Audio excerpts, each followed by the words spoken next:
Deepthi Mary Varghese എനിക്ക് ഒറ്റക്കാര്യം പറയേണ്ടത് ഇപ്പൊ ഈ കേസ് ഈ സംഭവം ഉണ്ടായിരിക്കുന്നത് ആരോപിതമായിരിക്കുന്ന സംഭവം ഉണ്ടായിരിക്കുന്നത് 2014 കേരളം UDF ഭരിക്കുകയാണ്. ഉമ്മൻചാണ്ടിയാണ് മുഖ്യമന്ത്രി, രമേശ് ചെന്നിത്തല ആഭ്യന്തരമന്ത്രിയാണ്. അപ്പോൾ ആ സമയത്താണ് പോലീസ് ഈ കേസ് അന്വേഷിക്കുന്നത്. അതിനുശേഷം പല തെരഞ്ഞെടുപ്പുകൾ വന്നു, കൃഷ്ണകുമാർ മത്സരിച്ചു. ആ സമയത്തൊക്കെ രാഷ്ട്രീയ ആരോപണമായി ഈ വിഷയം വരികയും ഈ പരാതിക്കാരി തന്നെ വാർത്താ സമ്മേളനം നടത്തുകയൊക്കെ ചെയ്തിരുന്നു.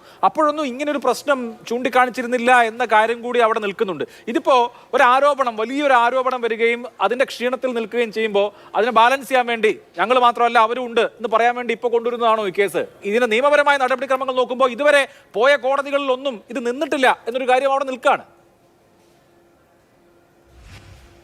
അല്ല അഭിലാഷ്, അത് ഇപ്പം നടത്തുന്ന ചർച്ച പോലെ അല്ല. ഇത് ഞാൻ ചോദിച്ചോട്ടെ, നമ്മൾ ചർച്ച ചെയ്യുന്നത് സിവിൽ മാറ്ററിനെ കുറിച്ചല്ലെന്നേ.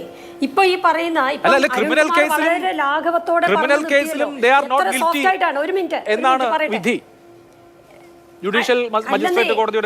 ക്രിമിനൽ ഇവരെ അസോൾട്ട് ചെയ്തു, ഇവരെ അസോൾട്ട് ചെയ്തു എന്നും ഇവരുടെ നട്ടൽ ഒടിഞ്ഞുവെന്നും അതിന് 1 ലക്ഷം രൂപ ചികിത്സാർത്ഥം സുരേഷ് ഗോപി കൊടുത്തു എന്നുള്ളതും ഒരു യാഥാർത്ഥ്യമാണ്.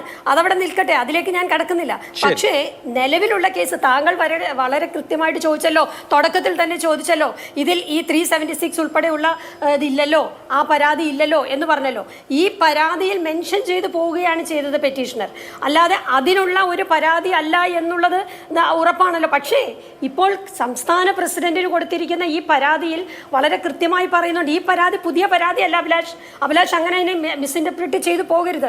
ഈ പരാതി വളരെ മുമ്പ് തന്നെ കൊടുത്തു, കഴിഞ്ഞ കുറെ വർഷങ്ങളായി ഇവരുടെ പല നേതാക്കൾക്ക് മുമ്പിൽ കൊടുത്തു. അതുകൊണ്ടാണല്ലോ ആ നേതാക്കന്മാരുടെ പേരൊക്കെ ഈ പരാതിയിൽ പറയുന്നത്. അവരാരും അത് നിഷേധിച്ചിട്ടില്ലല്ലോ.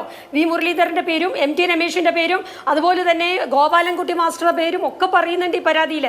സുഭാഷിന്റെ പേര് പറയുന്നുണ്ട്. അന്നത്തെ ഓർഗനൈസേഷൻ, വർഷങ്ങൾക്ക് മുൻപായിരുന്നു അത്, ഓർഗനൈസേഷൻ ജനറൽ സെക്രട്ടറി ആയിരുന്ന സുഭാഷിന് കൊടുത്തു. ഇവരുടെ ഒക്കെ അടുത്ത് കൊടുത്തിട്ടും നീതി കിട്ടിയില്ല.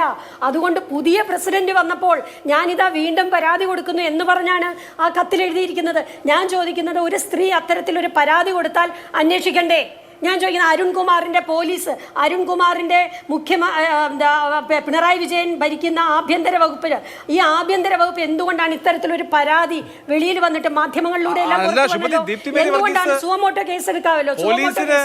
ഈ പരാതി കിട്ടിയിട്ടില്ലല്ലോ. രാജീവ് ചന്ദ്രശേഖറിന് ഒരു ഇമെയിലാണ് കിട്ടിയിരിക്കുന്നത്. പോലീസിന് മുമ്പിൽ ഈ കംപ്ലൈന്റ് വന്നിരുന്നു 2014. അതാണ് ഞാൻ നേരത്തെ പറഞ്ഞ കംപ്ലൈന്റിന്റെ സാഹചര്യം. കംപ്ലൈന്റ് പരാതി അല്ല വന്നത് അഭിലാഷേ, ഈ പരാതി അല്ല വന്നത്. പരാതി ശ്രീ കൃഷ്ണകുമാർ വായിച്ചല്ലോ. ഈ പരാതി വന്നിരിക്കുന്നത് പോലീസിന്റെ മുമ്പിലല്ല. പോലീസിന് മുമ്പിൽ ഈ പരാതി വന്നിട്ടുണ്ട് എന്നാണ് അദ്ദേഹം നേരത്തെ പരാതി അവര് ഞാൻ കംപ്ലൈന്റ് കണ്ടിട്ടില്ല.